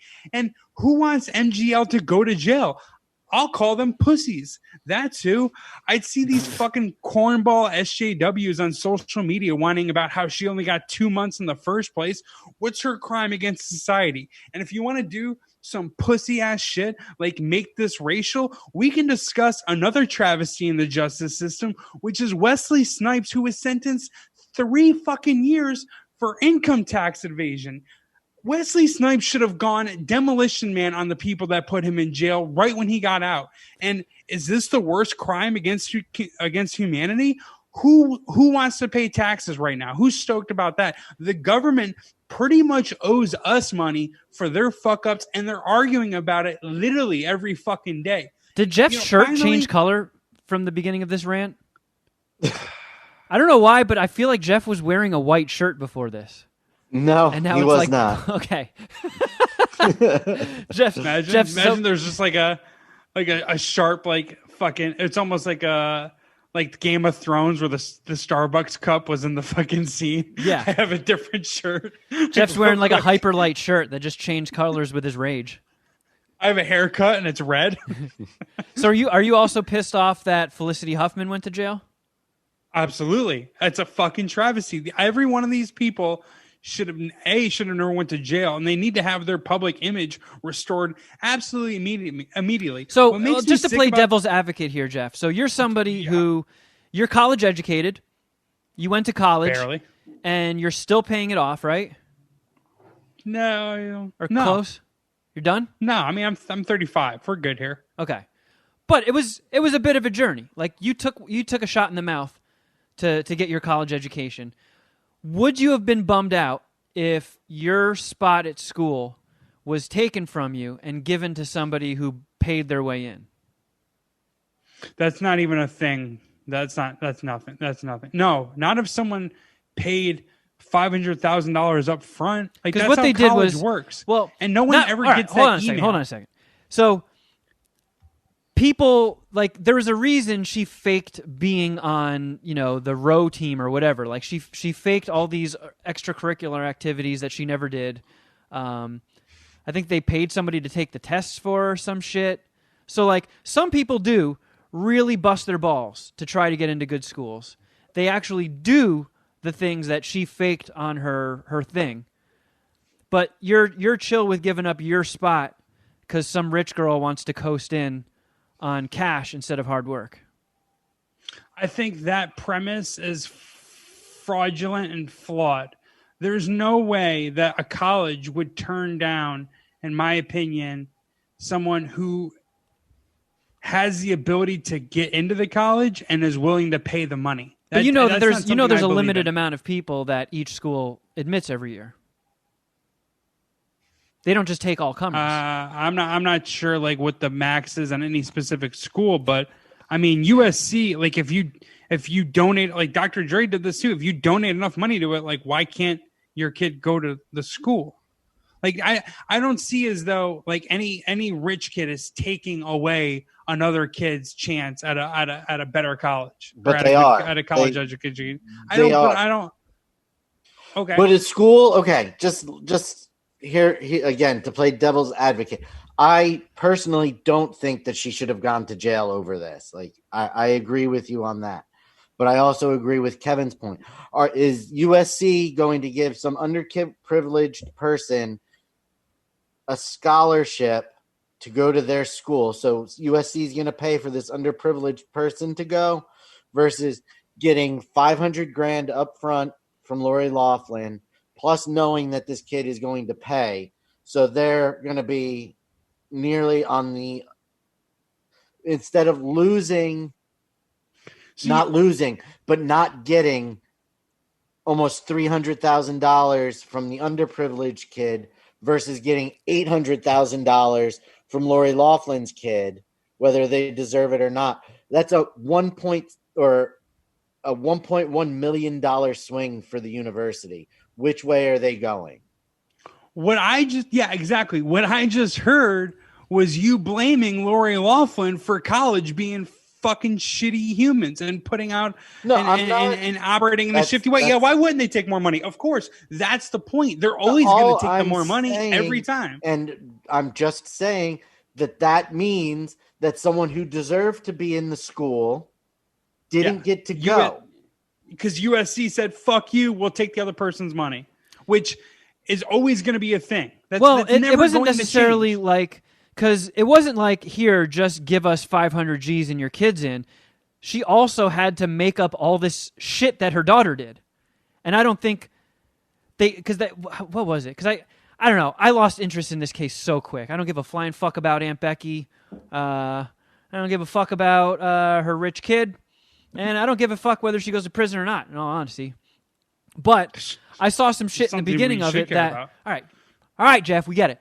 I think in the beginning they were saying that it wasn't like some scheme, like the entire workings of USC knew like that this was going on. She hired like some coach that's like their gimmick. Rich people pay this guy money, and he helps them like fudge shit and grease the right palms. And here we're gonna give you an entire fake record of being on the, I don't even know what they call it, the row team, like the people that crew. The crew, yeah. Like there were kids that actually did that, like had the specs that she was faking. So if she actually deserved to be in that school, she wouldn't have had to fake all the needed stats to get in, right? I don't believe that someone would give a scholarship for a school or an athletic scholarship and not do any type of homework on that person's athletic background. I don't believe that's a thing. I mean, don't these admissions offices have some sort of like, I don't know, not investigators, but they have some people that will follow up with these things. And isn't that why she got caught? Diligence. Isn't that how she got caught? I don't know exactly how she got caught. I'm just talking about the idea of her going to prison for doing in a more creative and a little more of like, we'll go creative way of getting her kid into college. I'm going to be honest with you here. This seems like a reach to me. This strikes me more as Jeff Clark is bored and wants something to outrage about. So he's gonna bitch about Aunt Becky. Getting her come up. I feel like the worst part about this story is that we let this shit happen. We let the bitch ass government and media turn us against each other, and then they get to just go after small fish, and there's bigger fish to fry, right? So the conspiracy is they distracted us with other things so they could stick the screws to Aunt Becky. Absolutely. I mean, what's the issue for paying stupid money for your kid's college tuition if you found success? Who has a problem with that? Illegal. Like, bribery is illegal. Oh my God! Everyone, I know That you're is the- very that is the very most broken up that blandest- a couple rich people turn out to not be above the law, but I have a feeling you'll get over this, Jeff. Just saying. He This is some won't hater because number 2 on his shit. list focuses on almost exactly the same thing. I don't even want to go down Jeff's list. It's just I feel like Jeff is just in troll the mode. listeners want me to go down my list. How about that, you son of a bitch? But no, I don't I'm think sorry. they do. I'm sorry. Do we have a new Walking Dead out? We can talk about that. We can talk about Walking Dead if you want. Do you want to talk about Walking Dead? I don't know. I don't know. I'm just saying stuff. No, I am kind of curious as to why your camera feed all of a sudden turned into like a nanny cam. I feel like the resolution on your picture. Are you because you told us beforehand you got a new computer. This is your new computer we're looking at, right? Yes. You look like Game Boy camera. I don't know what you want me to do. I can switch back to the other computer, but this is what I got. Is somebody streaming something in your household currently? Are there lots of devices using the Wi-Fi? I don't have a light. Maybe if I were to Wonder fire Woman? up the light, it would look better. Yeah. No, it's the resolution. It's 2:30 in the afternoon there. You shouldn't be having lighting problems from the sunlight. Well, it's overcast. It's been raining all day. Well, turn on your ghetto-ass industrial lamp. Oh, the lighting? Oh, yeah? Really? Oh. I knew it. Jeff's Sons of bitches. just salty. He's looking for a fight. I had a good rant. He's the Kyle at the you bar. fucking ruined it with your bullshit. With your fucking bullshit. With logic. Logic. Get the fuck out of here. God damn it, logic has no place here. With There's reason, no logic. reason and logic. Taking college kids' spots. Get the fuck out of here. The college is accepting the money. Like, they know what they're fucking doing, and you're letting them all. Lori Laughlin's got to go to jail over it. Because It's hater we've shit. pressed you on details on okay. this, Jeff, and every time we press you on the details, you're like, "Oh, well, I don't know about that." It doesn't seem like you researched this too much. I think you're just salty. No, because That's okay. No, because the crime is not a crime at all. Like bribery for college admissions, I don't believe that could be a thing, honestly. I don't believe that's a thing. Not when you can donate whole fucking buildings to a school. I mean, who cares what that kid, that person's kid did in high school? The guy donated a fucking building. Like, that's the point. Like, since when do we go away from that? Because colleges, they obviously defer or prefer people who can pay the whole tuition up front. Like, that's not a thing. So then being like, oh, well, Lori Loughlin got over on us. Oh, get the fuck out of here. Get the fuck out of here. It's not like you guys didn't cash the checks. Did she bribe USC directly? No, she bribed It specific was an admissions people. committee. Yeah. So the school had nothing to do with it. And did those bribed officials get in trouble? Yeah, just like Trump didn't have anything to do with Russia. They just got everyone in his fucking crew. Oh, you want me to make it political? We can go politics. Politics. Yeah, Jeff's just on a mission today to piss off. He's just like, Everyone "All right, that we've gained. What demos haven't I hit yet? Any albinos listening? Man, fuck albinos. I am a little salty. I'm a little salty. People came at me for my edgy commentary. When you get to get shot in the nuts, they come over here and they expect me not to make fun of Mexicans and Jews. Well, you know what? Oh my God, Jeff. I just kidding. I'm just Oh. joking. Yeah, for the record, Jeff did not do that. For anybody who hasn't listened to the back catalog, no, he didn't do that. Not yet. I will, though. I just feel Spoiler alert. okay. I thought we had discussed this off air, but I forgot we were talking to Jeff. Don't fucking let people get to you. My God, people will bitch literally about everything. People will get offended by anything. And the only reaction they want is the one you just gave them. So, good work. I just turned it into some content. Who cares? I don't know. I'm not that worked up. Clearly. Smoke pot and move on. What? No, Lori Loughlin got fucking hosed. Lori Loughlin got hosed. I'm not. We can sit here all fucking day and chat about this. I mean, did she really? It's complete horseshit. She went. Did she? Okay. All right. No, go ahead. No, go ahead. Did she get hosed? Did she go to like a pound you in the ass federal prison where people are fucking like sharpening toothbrushes and like spitting and barfing and throwing poop at her? Or did she go to the section where fucking rich people go and like, all right, just hang out here for a few days so we can save face and we'll fucking let you out and you go back to your yacht? Her freedom was taken away from her for a bullshit reason, in my opinion, and they suspended her visitation rights because of the COVID situation. So she was, do you think, doing harder time than she should have been. Is your point that all bribes should be legal, or is there certain bribes you're not chill with? I think if you're bribing someone as it relates to illegality, then maybe that's not chill. I'll say maybe. I'm not. I don't. We're not Allegedly. talking about a specific case. Allegedly, yeah. We're not talking about a specific case.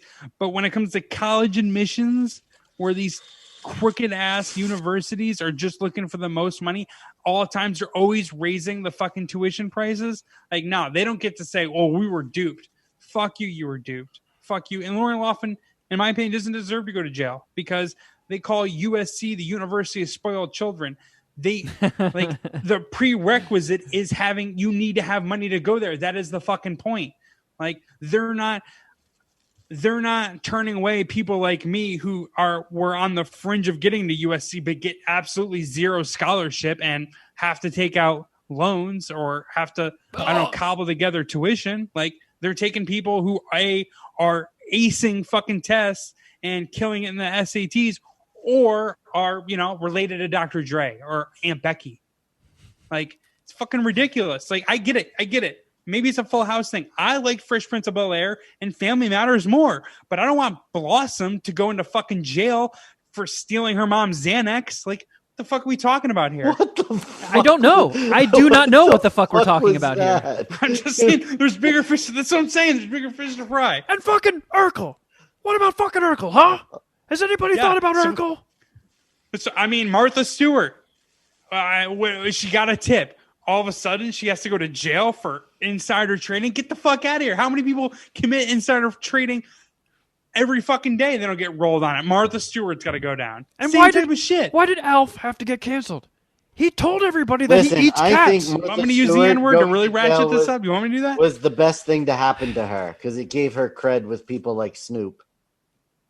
And now we have that union to thank. No, Martha Stewart is just such a fucking G. She was able to turn the lemons of her jail sentence into lemon meringue pie. That's how good Martha Stewart is in the kitchen. Man, I would love to see like a fictional sitcom about Martha Stewart's time in jail, but she's just like a ruthless Heisenberg type Don. Like, oh yeah, making chicks come in and lick her pussy while she like sips the finest toilet wine, and then she like drowns somebody because they looked at her funny. Like, I just want to see a ruthless Martha Stewart. She definitely walked into that prison and pegged the baddest bitch in there. Is the first thing she did when she got there. Absolutely. Yeah, just knocked out the biggest bitch in the yard, and then while she was unconscious, gave her like 7 extra soccer kicks to the face, and then just looked around. You? Huh? Think I just make pies? I'll fuck you up. Well, hopefully Lori Loughlin went through jail as gracefully or as effortlessly as King Martha, or excuse me, Machine Gun Lori, as I'm calling her. The fucking got to go to the pen because she paid for a dipshit kid to go to college. That's not fair to the kid. She's pretty cute. She's cute, but it also makes me wonder, like, okay, as somebody who gave college a shot and found out very quickly that it wasn't for me, if you are the parent of an ultra-rich kid, like, okay, what was Aunt Becky's daughter's goal? Like, I'm going to go to this school that, like, I'm clearly not qualified to get in on my own laurels, so I got to fudge some shit and make some stuff up to get in. Okay, you're in. Now what's the goal? Like, you need to go become a marine biologist so you can pay rent? Like, I don't know. You won the lottery of life. Why fucking waste your time at college? Like, you probably know people that go there. Go with them to the house parties and then skip the classes. That's what I should have done. I should not have paid for classes. I liked the parties. I should have just gone to college parties.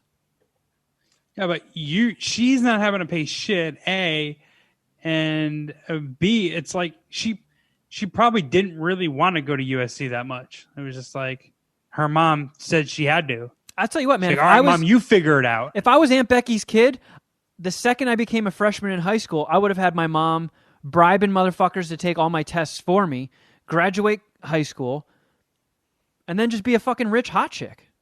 She was clearly on that path anyway. She was making YouTube videos and stuff, and she's like a YouTube personality now or some shit. Just lean into it. Why do you want to go and do math? I don't want to do math. You're probably preaching to the choir on that one. She's like, yeah, I didn't want to. I didn't want to go to jail, and B, I didn't want my mom to go to, or I didn't want to go to college, and B, I didn't want my mom to go to jail for me to go to college. Like, I was cool sitting at home and hanging out on YouTube. That was wonderful to me. Yeah, that's the worst part about it. Is their spoiled fucking kid probably was never that stoked about going to college in the first place. So Lori Loughlin was getting fucked no matter what. Her kid wasn't going to be excited to go to college. She was going to have to pay during virtual learning.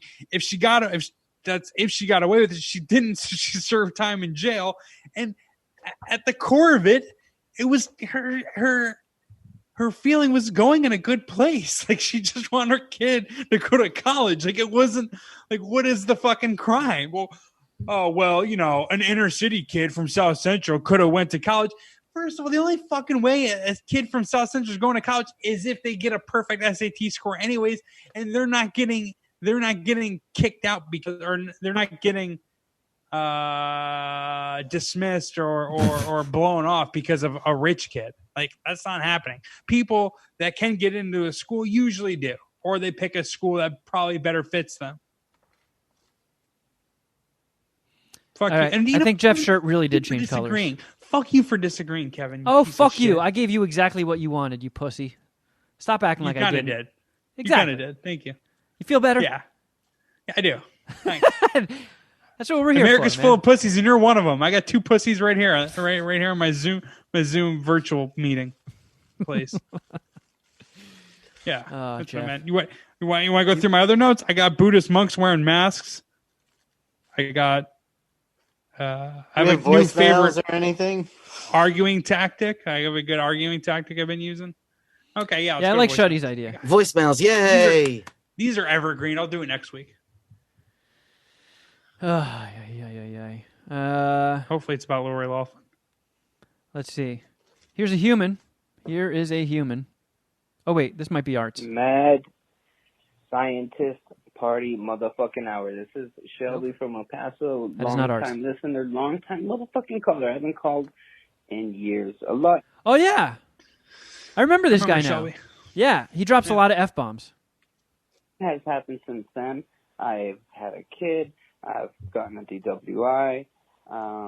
I've at the same time. Hopefully not with the kid. Jobs. Not in all of that order, of course. Doesn't matter. Anyways, I'm feeling a little buzzed playing some Call of Duty right now. And I just wanted to say, shit, man. You guys are still fucking killing it. Thank you for this whole quarantine. Just staying on spot, you know. Thank you for keeping my quarantine a lot more fun. Last time before all this quarantine shit started, I want to say about last year, Dustin Ibarra showed up. He did like he did a show here in El Paso, and I bought tickets. And I showed up I was already drinking and smoking, I before the show. And then I showed up probably 5 minutes before. And then I fucking park, like right in front of the I'm fucking hauling ass to the parking lot with my lights on because it's dark. And I fucking park right in front of the comedy club, and guess who I fucking see? It's Dustin Ibarra, and I just fucking opened my door because since I got a crappy ass car, my windows don't work, and it's $70 for a diagnostic test, and I don't have that kind of money just to find out. Oh my god, we're getting a whole journey here, huh? No, I love this. The way this guy tells stories. This is amazing. So let's circle back and then call back about the diagnostics check. I want to talk more about that. But go ahead. Anyways, going off on a tangent.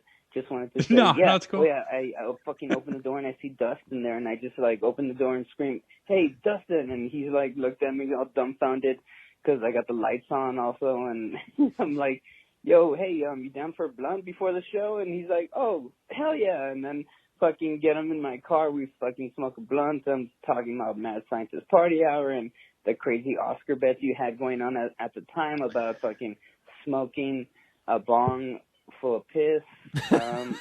Fuck, I don't remember the results. Yeah, we forgot about that one, Shuddy. I haven't forgotten about it. You got it right. Yeah, Shuddyboy has to piss in a bong and then do a bong hit through it for picking wrong movies.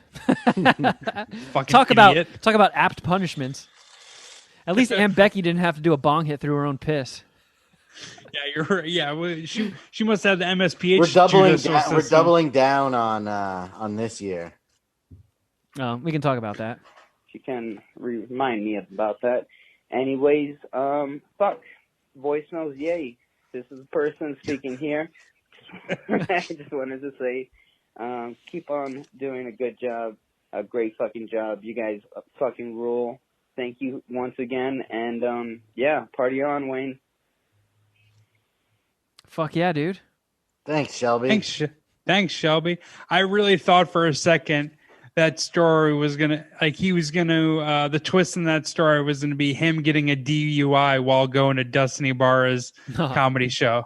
Or I went to the parking lot and there was a cop and I just wanted to see Dustin. Then I ended up with a fucking DUI. I was like, you know what? I can give you Dustin's phone number. Maybe you can pay for your legal counsel. Is that a drawing of you in a whipped cream bikini on the wall behind you, Geoff?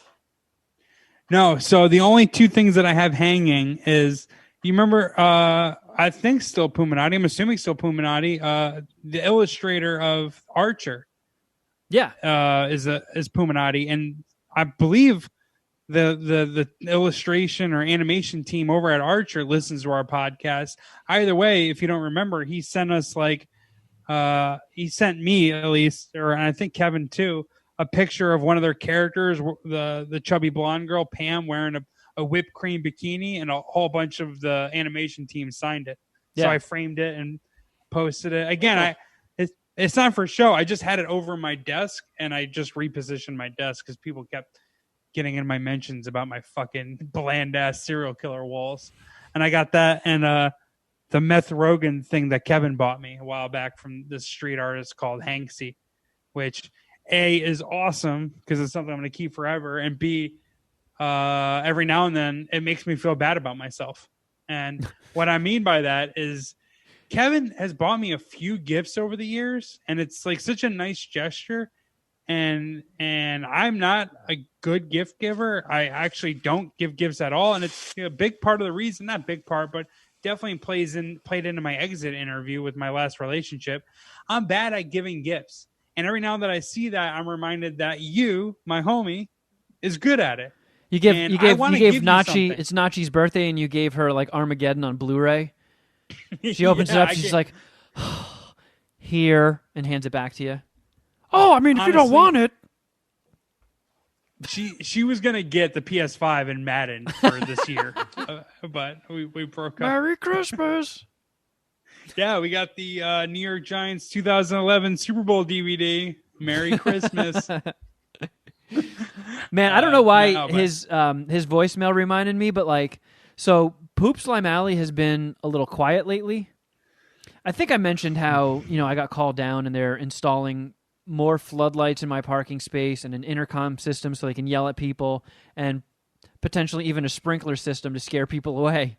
But I don't know if it's maybe because it's a little chillier at night in LA that maybe people are going elsewhere, but Poopslime Alley's been a little quiet. I feel like Poopslime Alley has slowly trickled into the building. Like it's been infiltrated. Ooh. So I had another conspiracy theory that I was going to go with, but okay, you pull on this thread. We got so like the other night I'm sitting. So where I sit when I watch TV, my head's pretty close to my front door, and I'm in like a little alcove area of the apartment complex. So sound can sometimes sort of pool in there, and if people are just having a conversation as they walk by or walk down the stairs, it just echoes and amplifies, so I hear everything. I swear to God, it sounded like a drunk Pauly Shore, who's like, "Hey, you left the fucking gate open. Someone stole my car." And I'm just waiting to hear the other end of the conversation. He's like, "Hey, you fucking asshole. You left the fucking gate open and my car got stolen." But I swear to God, it sounded like exactly like Pauly Shore. Now, I'm not saying Pauly Shore, he lives in Vegas. So there's no way he's in a Studio City apartment complex yelling about his car getting stolen. But I was waiting to hear. I'm like, oh, is there about to be a fucking brawl, or are people about to flip out on each other? And nothing. So like a couple hours go by and I hear this guy, "Hey, number 27, you fucking asshole. They stole my fucking car, and it's your fault." And I'm like, oh, is 27 going to respond? And this dude's just fucking flipping out all by himself, screaming about his car getting stolen. And then I'm hearing people like rapping outside my door, but like incoherent rapping. Poopslime Alley coming back. Yeah. It's like, "Sir, the call is coming from inside the house." It's like, can I put some fucking squirt guns outside my door? I don't give a fuck. Like, okay. Like, I'm trying to watch Soul here, friend. Can you stop screaming about stolen cars? Right. You should have replied back to the apartment manager. "Yeah, the sprinkler and the light system's all fine, but is there any way you can install a homeless prevention system, maybe?" Great, you're giving them a fucking shower and a reading light? Awesome. Well, how about we, I don't know, maybe deter them. Let's not step up the amenities in Poopslime Alley. How about that? Yeah. I don't know. My theory was that maybe in Poopslime Alley, there's like a landlord, like a Lawrence Fishburne and John Wick 3, and he just straight up like connected with them at the beginning of the month. It was like, everyone's rent here in Poopslime Alley just went up. You all pay me more money. And then they at first, they're not protected by any of the rental policies that are being passed by our friends in DC and Sacramento. But maybe that's what happened. They're just like, "Hey, you're not going to pay the rent. I don't give a fuck about the pandemic. You're evicted from Poopslime Alley. You're now super homeless." Yeah, exactly. Give me that shopping cart. You're out. You get the fuck out of here, dude. So Poopslime Alley doesn't just run the length of my apartment building. This is like a whole row of apartment buildings. There's like 7 or 8 of them, and the alley runs by all of them. And some of these guys have put gates in their buildings. So all these open parking spaces face Poopslime Alley, which is where my car is parked. But I've noticed some of the other buildings installed gates. So it's also kind of a pain in the ass that like every time you're coming home or leaving, you have to, unlock a padlock, put some rickety gate up, drive out, and then shut the gate again. But we're not the only building that doesn't have them. So I've left before and been driving away and seen a crack dealer set up like a blanket on the trunk of somebody's car, just a random car in Poopslime Alley, and just weighing crack out. Like I saw him with the little postage scale weighing crack nuggets while he's like selling to some dude. It's like, that might be the landlord. Yeah. Lori Loughlin got more time than that guy would have, I'll tell you that. Yeah, I don't Think know. about that. Selling crack. I'm not getting off this Lori Loughlin thing. Yeah, you got a crush on her, don't you? I would eat her pussy and her asshole, yeah. On the first date. You don't say. Aunt Becky's hot. Does anyone disagree? Her kid's hot. I would want to do one of those, mom and stepdaughter videos. I don't know if I have enough dick for the Laughlins, though. I don't, there's some minxes. I know this isn't what you're used to working with, but maybe. You just sparked an idea, though, back to the homeless thing. A lot of these homeless people have smartphones nowadays, and they get them through, like, I don't know, Metro PCS or, whatever the ghetto smartphone provider is. I should ask Cheech. He probably has he has a ghetto-ass smartphone. He doesn't even have, like, an Android or an iPhone. He has, like, a prepaid smartphone because it's so fucking weird. But do you think, like, how do we market to the homeless person? I mean, obviously they're gonna have to skip around this episode because we haven't said we haven't used language they're going to be excited about. No, they could get triggered. We're goofing on the homeless people that sell crack outside my door. And we're also entrepreneurs, if you will, making cases for rich people to not face any sort of consequences for their crimes. We are snitching on really homeless small business. You're snitching on Poopslime Alley small business over here, motherfucker. Well, all right. So we can revisit this in future episodes. But I know they could fucking stream us, and I want them listening. I want their downloads and their reviews. Kevin, we should have one of them on as a guest. Yeah. Kevin, just bring them inside. Look for the most important one. Or dangle a microphone over your balcony. Just ask all of them who's got a smartphone. Look for the one that has a smartphone. That's what we're looking for. I have toyed with the idea of dangling a microphone over the balcony before. Like I really enjoyed it. He wasn't a homeless guy, but when that guy was like mad that his girlfriend liked some other dude's post on Instagram, and he would not shut the fuck up about it in Poopslime Alley, just this awful display of zero testosterone. Be like, well, why don't you care that it hurt me, man? I was like, oh. So I just put a Bluetooth speaker out on the balcony and played a fart montage from YouTube, and that shut his ass up quick. What bums me out is that guy gets so much more pussy than I do.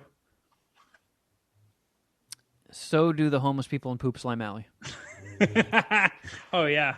That's for sure. It only takes one pussy to pull ahead of Geoff Clark. Yeah, and I have chafe dick the whole 2020. Well, hey. I was peacocking to Lori Laughlin. Hopefully we go viral and she'll... Yeah. Or fingers crossed, Laughlin. All right, well, hey, that's it for 2020 for us. I feel good about next year, though. It's going to be our year. We're going to have a glow up. I'm feeling it. Unless Geoff fucking ruins it for us. Yeah, I'm looking to impede any success we have. I wonder how many people are going to be angry about this episode. It went well. I mean, I said those, I almost said bad things about the Mexican and Jews, but that was because the audience, they almost put me up to that. That wasn't me. That wasn't what I was thinking. They've been calling you out for stuff you haven't been doing so much that you might as well just do it at this point. Oh, great, Puminati. Now the Mexicans and Jews are pissed. I hope you're happy.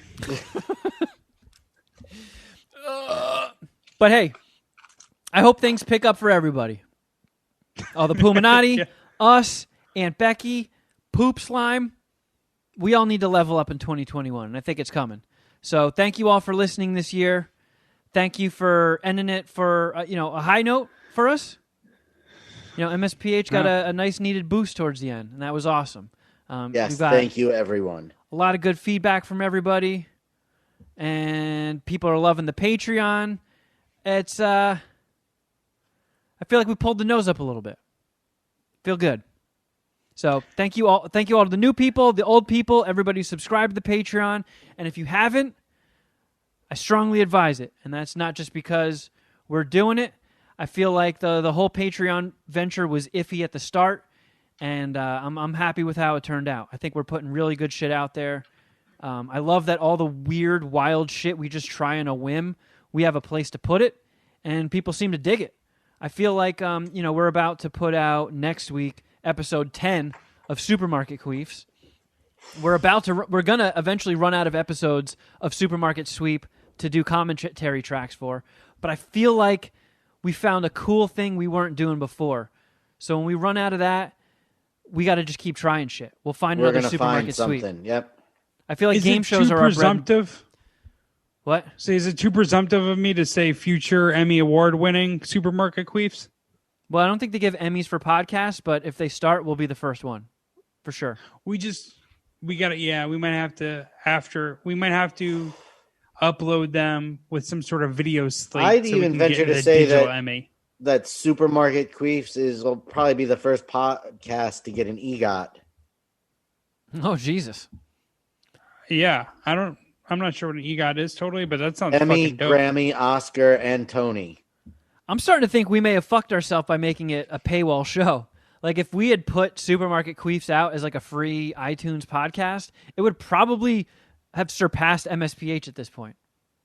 Imagine I would actually piss me off. I think that would be very disappointing. Oh, like, wait, they just want less of me and concentrated in one area. I've just been watching Supermarket Sweep this whole time. God, fucking. Oh.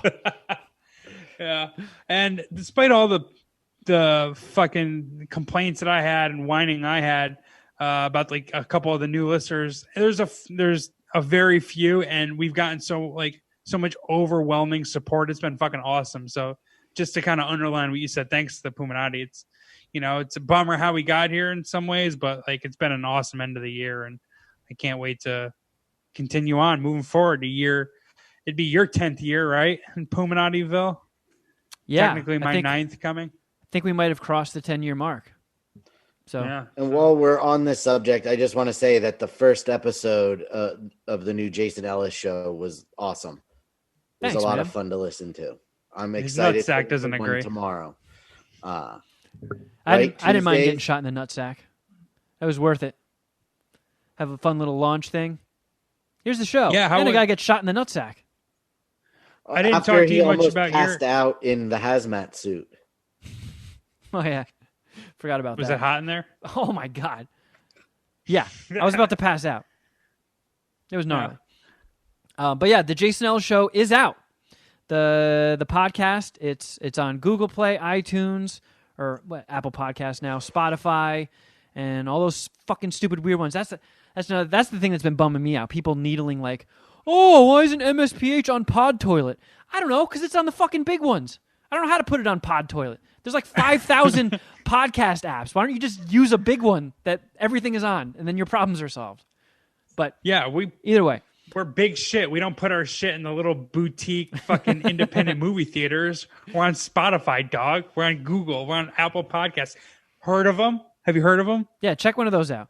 But yeah, so Ellis Show is there. Just search the Jason Ellis Show. It's free. It's going to be once a week for now, unless we blow up huge and Cast Media wants us doing more. But we can't do it without you guys. And I know we have a very big crossover. If you look at the Venn diagram of Puminati and Ellis fam, there's only a little sliver of people that don't. We got a huge crossover. But for the people that have, always just listened to MSPH and Jason Ellis Show was behind a, pay subscription site, now you can check it out for free. It's on YouTube. And I highly recommend it. Yeah, and episode 2 comes out this week. So check it out and rate, share, subscribe to both of us. Help both of us climb. If you haven't done MSPH and the Ellis Show, subscribe and rate both. It's a huge help. And our Patreon is patreon.com, Mad Scientist Party Hour, if you haven't signed up yet. And don't forget YouTube. And YouTube. Yes, YouTube. Man, I'm about to pass out getting through all the plugs. You can also follow us on Instagram. I'm at Kevin Kraft. At Shuddyboy. And my Venmo is, no, I'm just kidding, at Geoff Records. And at MSPH Podcast. Jeff's other podcast, Fade the Media. Be sure to check that out. And if you want to shoot us some emails, madscientistpartyhour@gmail.com. Or you can leave some voicemails, at 201-472-0139. Thank you all, everybody. Have a great new year. And until next time, ooh, something.